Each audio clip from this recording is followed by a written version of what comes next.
আসসালামু আলাইকুম। আমি মোহাম্মদ নাহিম হোসাইন।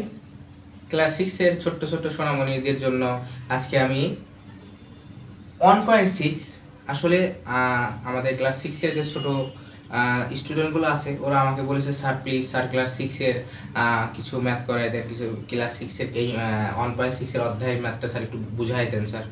তো ক্লাস 6 এর 1.6 এই অধ্যায়ের ম্যাথটা নিয়ে আজকে তোমাদের মাঝে হাজির হয়েছে। যারা ক্লাস 6 এর আসো তাদের জন্য এটা খুবই উপকার হবে, ঠিক আছে?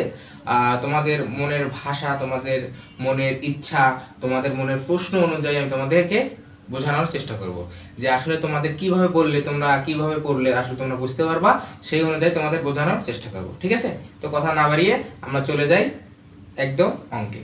আচ্ছা, তো আমাদের ক্লাস 6 এ যে 12 নম্বর অঙ্কটা আছে সেটা হলো কি যোগফল নির্ণয়। সেটা কি আসলে যোগফল নির্ণয় করো। তো 12 নম্বরটা আমাদের আসলে সরাসরি যোগফল নির্ণয়। 12 নম্বরটা যোগফল নির্ণয় করো। তো তোমাদের পাঠ্য বইতে একটু লক্ষ্য করলে দেখবা যে ক নাম্বারটা যেটা দেয়া আছে আমি উঠায় রাখছি, ক নাম্বারটা যেটা আছে আমি উঠায় রাখছি। কেন হচ্ছে ক্লাসের টাইমটা ওয়াচ টাইমটা যেন একটু কম হয়, তোমরা যেন একটু মানে বিরক্ত বোধ কম হও, যার কারণে আমি এটা উঠায় রাখছি। তো আসলে এটা কি আমাদের যোগফল নির্ণয় করো। আমরা তো ছোটবেলায় অনেকভাবে যোগফল করে আসছি। ছোটবেলায় এইভাবে সাধারণত যোগফল এইভাবে করছি। হ্যাঁ, এখানে আমরা যোগ করছি 2 to 5 যোগ 2 to 7। যোগ করলে কত হয়? 7 আর 5 কত হয়? 12 আর 2 হাতে আমার 1, 3 আর 2 আর 1 3, 3 2 এ 5 আর 2 2 কত? 4। তো 400 কত হচ্ছে? 52। তো এইভাবে আমরা যোগফলটা করে আসছি। কিন্তু ভাইয়া এখানে দেখতে পাচ্ছি যে ক নাম্বারে যে লেখা আছে 0.0.325 যোগ 2.368 যোগ 1.2 যোগ 0.29। আসলে ভাইয়া ক্লাস 5 এ 4 এ এরকম ভাবে করে আসছিলাম, বাট এখন তো ভাইয়া বুঝতেছি না কিভাবে করলে একটু সুবিধা হয়, কিভাবে করলে আসলে একটু ভালোভাবে বুঝতে পারি। তোমাদের আমি সেভাবেই বুঝাই দেবো। আবার অনেক সময় অনেকজন এটাকে কোন সংখ্যার নিচে কোন সংখ্যা লিখবা এটা বুঝতে পারো না, কারণ ওই পয়েন্টের পরে কোন সংখ্যার পর কোন সংখ্যা লিখতে হবে বা কোথায় কি করতে হবে এটা অনেক সময় কি উল্টাপাল্টা করে ফেলো। আজকে তোমাদের আমি আশা করি এই ক্লাসটা করলে তোমাদের সেই কোন সংখ্যার পরে কোন সংখ্যা লিখতে হবে সেটা তোমরা বুঝতে পারবে, ঠিক আছে? তো আমরা আসলে বেশি কথা না বাড়িয়ে আমরা ক্লাসের দিকে ধাবিত হই। তো আসলে আমাদের ক নাম্বারটা কি বলা আছে? ক নাম্বারটা দেয়া আছে, আমরা এখানে লিখে নেব। ক নাম্বারটা দেয়া আছে আমাদের কি 0.325 যোগ 2.368 যোগ 1.2 যোগ 0.29। এটা আমাদের কিন্তু ক নাম্বারে কি আছে? দেয়া আছে। সাধারণত আমরা এইভাবে করলে একটু কি হয়ে যায়? কঠিন হয়ে যায়। সাধারণত আমরা যদি এইভাবে করতে যাই ভাই একটু কঠিন লাগে। এইখান থেকে 9 টানবো, তারপর এখানে আরো দুটো সংখ্যা টানতে হবে, এইভাবে একটু কঠিন লাগে। তাহলে আমরা কি করব? একটু মডিফাই করি। হ্যাঁ, একটু লম্বভাবে করব, একটু লম্বভাবে করার চেষ্টা করব। হ্যাঁ, তো আমাদের প্রথম সংখ্যাটা কি আছে ভাইয়া? হ্যাঁ, সরাসরি তোমরা লিখবা কি এখন, কি লিখবা? এখন। তাহলে আমাদের প্রথম সংখ্যাটা আছে 0.325। পরের সংখ্যাটা আছে আমাদের কি 2.368। পরের সংখ্যাটা আছে আমাদের কি 1.2। এই যে পরের সংখ্যাটাতে আমাদের কি আছে? 1.2। আচ্ছা ভাইয়া এই যে দুইটা যে আছে ভাই, এই দুইটা আমি কোথায় বসাবো? এই 8 এর নিচে বসাবো নাকি 6 এর নিচে বসাবো নাকি 3 এর নিচে বসাবো? এটাই তো তোমাদের সমস্যা, তোমরা এটাই বুঝতে পারো না, তাই না? আমি জানি এটা তোমরা বুঝতে পারো না। হ্যাঁ, তো 8 এর নিচে বসাবা নাকি 6 এর নিচে বসাবা নাকি কিসের 3 এর নিচে বসাবা, এইটা তোমাদের কনফিউজ, ঠিক আছে? আচ্ছা আমি কনফিউশনটা দূর করে দিচ্ছি। দেখো কনফিউশনটা দূর করে কিভাবে, দেখো তাকাই দেখো যে আমাদের শূন্যর পরে কি আছে? শূন্য আছে, শূন্য বসাইছি। শূন্য পরে কি আছে? পয়েন্ট আছে, পয়েন্ট বসাইছি। তারপর আমাদের 3 আছে, কি আছে? 3 বসাইছি। তারপর 2 আছে, 2 বসাইছি। 5 আছে, 5 বসাইছি। অনুরূপভাবে 2 এর পরে দশমিক আছে, 2 এর পর দশমিক লিখছি। দশমিকের পরে 3 আছে, দশমিকের পরে 3 লিখছি। 3 এর পরে 6 আছে, 3 এর পরে 6 লিখছি। 6 এর পরে কি আছে? 8 আছে, আমরা 8 লিখছি। যেহেতু এই দুটো একই ভাবে লিখছি, তার মানে বাদ বাকিগুলো আমরা ঠিক একই ভাবে লিখবো, ঠিক না? আচ্ছা তাহলে বাদ বাকিগুলো যদি একই ভাবে লিখি, আচ্ছা 1 আছে আমরা 1 বসাইছি, দশমিক আছে আমরা কি করছি? দশমিক বসাইছি। দশমিকের পরে আমাদের কি আছে ভাইয়া? 2 আছে। তাহলে আমি যদি দশমিকের পর 3 থাকলে 3 বসাই, তাহলে এখানে দশমিকের পরে 2 থাকলে অবশ্যই আমরা কি বসাবো? 2 বসাবোই, 2 বসাবো। তাহলে আমরা দশমিক পরে কি আছে? 2 আছে আমরা 2 বসাইলাম, তার মানে অবশ্যই আমরা এখানে কি করব 3 এর নিচে কি বসাবো 2 বসাবো। 2 বসানোর পর ভাইয়া এই যে 2টা ঘর ফাঁকা, এখানে কি করব কোশ্চেন, তোমাদের মনের কোশ্চেন, এটা তো আমি জানি তোমাদের ভাইয়া এই যে ফাঁকা আছে, 2 ফাঁকা আছে, 2টা ঘর ফাঁকা আছে ভাই, এখানে কি বসাবো ভাই, অন্য কোনো সংখ্যা বসাবো নাকি ফাঁকা রাখবো? না, ফাঁকা রাখবা না। কেন ফাঁকা রাখবো না আমি বলে দিচ্ছি। আমাদের সৌন্দর্য রক্ষার্থে আমরা ফাঁকা রাখবো না। আমরা জানি যে পয়েন্টের নিচে, আমরা জানি না, আজকে শিখবো, আমরা জানি না, আজকে আমরা কি করব শিখবো। আমরা আজকে জানবো যে পয়েন্টের পরে যদি আমরা শূন্য ব্যবহার করি, কি করি পয়েন্টের পরে যদি আমরা শূন্য ব্যবহার করি, আবার বলি দশমিকের পরে যদি আমরা শূন্য ব্যবহার করি সেই শূন্যর কোনো দাম নাই। দশমিকের পরে যদি শূন্য ব্যবহার করি সেই শূন্যর কোনো দাম নাই, ঠিক আছে, কথা বুঝতে পারছো? বাট দশমিকের আগে শূন্য ব্যবহার করতে হলে ভাবতে হবে, দশমিকের আগে শূন্য ব্যবহার করতে হলে অবশ্যই কি করতে হবে ভাবতে হবে যে এখানে একটা সংখ্যা থাকে, একের পরে যদি আমরা একটা শূন্য দিয়ে দিই তাই কিন্তু 10 হয়ে গেল, ঠিক আছে, তাই কিন্তু আর এক থাকলো না, সেটা কিন্তু কি হয়ে গেল 10 হয়ে গেল। কিন্তু দশমিকের পরে যদি তুমি শূন্য ব্যবহার করো সেই শূন্যর কোনো দাম নাই। কখনো আমরা কাটে ঢেকি শুনেছো? এটা তোমাদের হয়তো বাগদারা অনেক বড় হলে হয়তো তোমাদের শিখাবে। আমরা কাটে ঢেকি, নামে ঢেকি কিন্তু কামে কিন্তু না, ঠিক আছে, নামে ঢেকি কিন্তু কামে কিন্তু না। দেখতে শুনতে ঢেকির মতোই, বাট সে কিন্তু কাজ করতে পারে না। বা আমাদের অনুরূপভাবে এখানে শূন্য নিলে দেখতে আমাদের শূন্য হয়তো কাজ আছে, বাট এখানে কোনো তার দাম নাই, এখানে কোনো তার পয়েন্টের পর শূন্যের কোনো দাম নাই। যেরকম আমরা কাটে ঢেকি সেরকম দশমিকের পরে শূন্যের কোনো দাম নাই, ঠিক আছে, কথা বুঝতে পারছো? তার মানে অবশ্যই আমরা এখানে 2টা কি নিয়ে দেবো, যেহেতু 2টা ঘর আছে আমরা 2টা শূন্য নিয়ে নিলাম। তারপর আমাদের কি আছে শূন্য আছে, তারপরে আমাদের কি আছে দশমিক আছে, দশমিক দিয়ে দিলাম। তারপর আমাদের কি আছে 2 আছে, 2 দিলাম, তার দশমিকের পরে 2 আছে, 2 এর পরে 9 আছে, 2 এর পরে 9 দিয়ে বসালাম, এইখানে একটা ঘর ফাঁকা। ওই একটু আগে বলে দিলাম যে শূন্য থাকলে পয়েন্ট দশমিকের পরে শূন্য নিলে কি হবে ভাইয়া, কোনো দাম নাই, আমরা কাটের ঢেকির মতো। হ্যাঁ, তো আমরা এখানে কি করলাম দশমিক দিয়ে দিলাম, শূন্য দিয়ে দিলাম। তারপর আমাদের কাজ কি, অবশ্যই এখানে যতই তুমি যোগফল নির্ণয় করো আর এটা যতই তুমি রাশি যোগ আকারে লেখো, অবশ্যই যখন তুমি এখানে লিখতে যাবা অবশ্যই এখানে কি দিবা, সাইডে একটা যোগ চিহ্ন দিয়ে দিবা, একটা যোগ চিহ্ন কি দিয়ে দেবা দিয়ে দিবা, তাহলে তোমার অঙ্কটা কি নির্ভুল, কেউ তোমাকে ভুল ধরতে পারলো না, ঠিক আছে। সো তাহলে এখন আমরা যেভাবে নরমাল ভাবে যে যোগ করতাম, নরমাল ভাবে যেভাবে যোগ করতাম আমরা ঠিক সেম টু সেম এখানে ওইভাবে যোগ করব। তো 0 0 যোগ করলে তো শূন্যই হয়, 8 আর 5 যোগ করলে কত হয় 13 হয়, 13 3 হয়। হ্যাঁ, 8 আর 5 কত হয় 13 কত হয় 3 হয়। 3 হলে হাতে আমার কত 1, 1 আর 9 কত হলো 10, 10 আর 6 কত হয় 10, 11 12 13 14 15 16, 16 আর 2 কত 18, 18 8, হাতে আমার কত 1, 1 আর 2 এ 1 আর 2 কত হয় বলো, 1 আর 2 3, 3 আর 2 3 4 5, 5 আর 3 5 6 7 8, 8 আর 3 কত 8 9 10 11। তোমরা একটু করগণি করার চেষ্টা করবা, যেহেতু তোমরা ছোট একটু করগণি করার চেষ্টা করবা, যখন বড় হবা তখন মুখে মুখে করে ফেলবা, সমস্যা নেই, ঠিক আছে। তো তাহলে আমাদের 11 কত হচ্ছে এখানে 1, 11 1। এখন কি করব ভাইয়া, এই তো বরাবর পয়েন্ট আছে, পয়েন্টে পরে দশমিক পরে কয়টা ঘর আছে 3টা ঘর আছে না, আমরা সুন্দর করে 3টা ঘরে আমরা কি করলাম দশমিক পরে কি করে দিলাম পয়েন্ট দিয়ে দিলাম।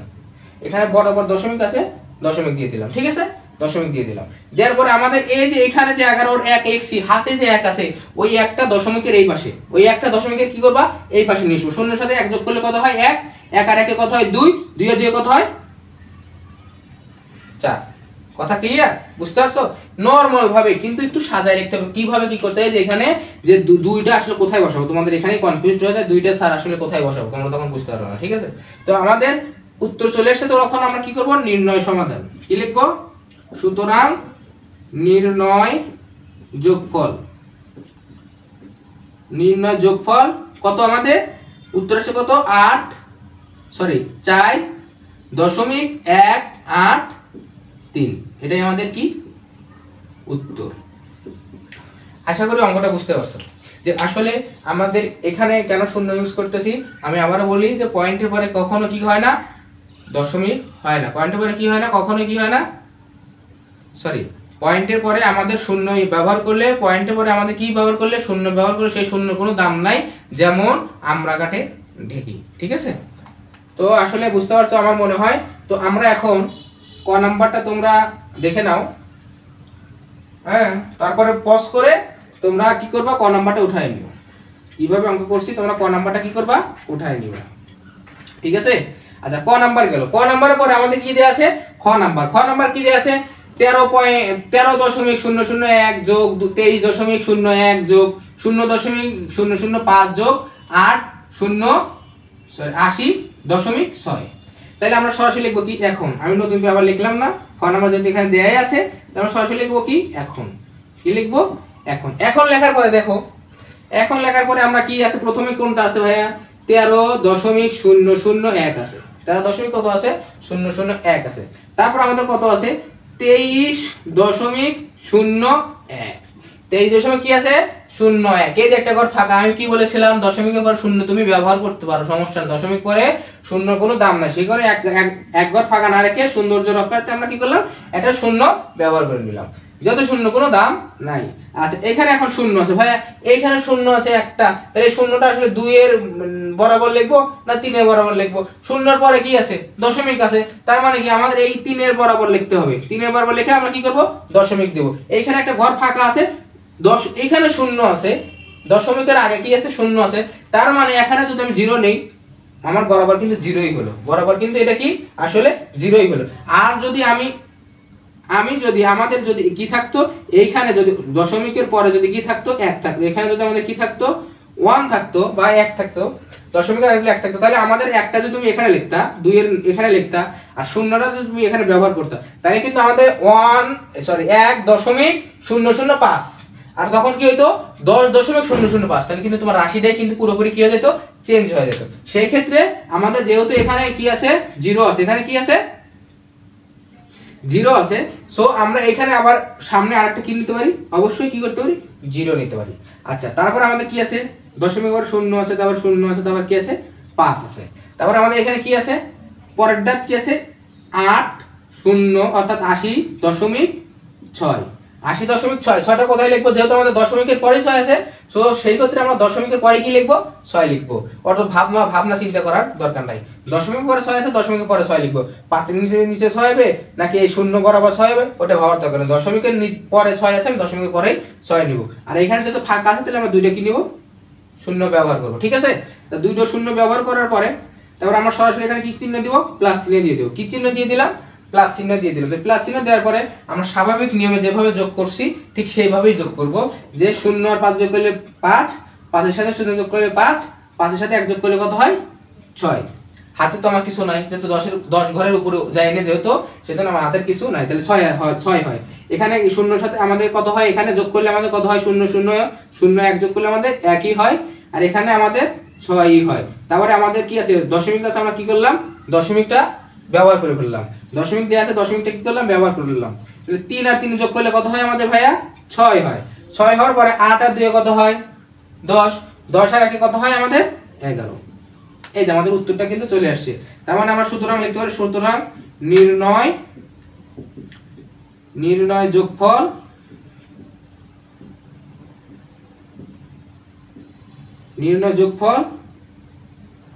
সমান সমান 11.6.616। এটাই আমাদের কি কাঙ্ক্ষিত উত্তর, এটাই আমার কি কাঙ্ক্ষিত উত্তর, ঠিক আছে।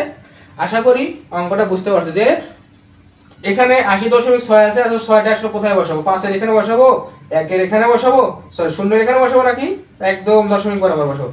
80 পরে আমাদের দশমিক আছে, দশমিক পরে 6 আছে, 80 লিখছি, 80 পরে দশমিক দিছি, দশমিকের পরে আমরা কি করব 6 দিয়ে দেব, হিসাব ক্লিয়ার, ঠিক আছে, ঝামেলা নাই, কোনো ঝামেলা নাই। আচ্ছা এটা বুঝতে পারছো, আশা করি বুঝতে পারছো। এখন আমি তোমাদের দুইটা হোমওয়ার্ক দিয়ে দেব, দুইটা কি করব হোমওয়ার্ক দিয়ে দেব, সেটা হলো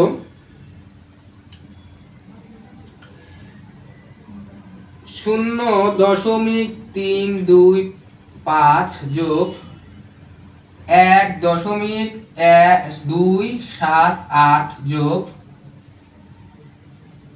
0.3 যোগ 1.27। এটা তোমাদের হোমওয়ার্ক, এটা কি অবশ্যই করবা, ঠিক আছে। Homework practice makes man perfect, ঠিক আছে। যত প্র্যাকটিস করবা ততই তুমি কি করতে পারবা সফলতা অর্জনের দিকে ধাবিত হতে পারবা, ঠিক আছে। আর একটা দিয়ে দেবো, সেটা হলো কি খ নাম্বারটা হলো 14,001 যোগ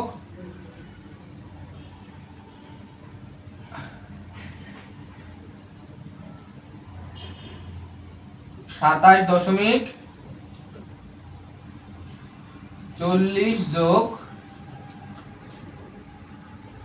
0.1 যোগ 3.2। এই দুটো কিন্তু অবশ্যই আমার কি হোমওয়ার্ক, এই দুটোকে অবশ্যই আমার কি তোমাদের কি হোমওয়ার্ক। তোমাদের রিকোয়েস্ট আমি রাখছি, অবশ্যই তোমরাও আমার কি রিকোয়েস্টটা রাখবা। যদি এই অঙ্কটা বুঝতে পারো তাহলে অবশ্যই এই অঙ্কটা কি করতে পারবা। আমি খুবই আশাবাদী, অবশ্যই তুমি অঙ্কটা করে আমাকে কমেন্ট সেকশন জানিয়ে দিবা যে ভাই এটার উত্তর এটা আসছে, এটার উত্তর এটা আসছে। ঠিক আছে, কথা বোঝা গেল? তুমি অবশ্যই অঙ্কটা করে আমাকে কি করবা, কমেন্ট বক্সে জানিয়ে দিবা ভাই এটার উত্তর এটা হবে, এটার উত্তর এটা হবে। ঠিক আছে, তো ধন্যবাদ। আজকের মতো তোমাদের ক্লাস 6 এর যে 1.6 এর যে যোগফল নির্ণয় ছিল আমি করে দিয়েছি। আশা করি নেক্সট ক্লাসে তোমাদের আমি আরো ভালোভাবে বোঝানোর চেষ্টা করব এবং ভালোভাবে তোমরা যেভাবে বুঝতে চাও সেভাবে বোঝানোর চেষ্টা করব। ঠিক আছে।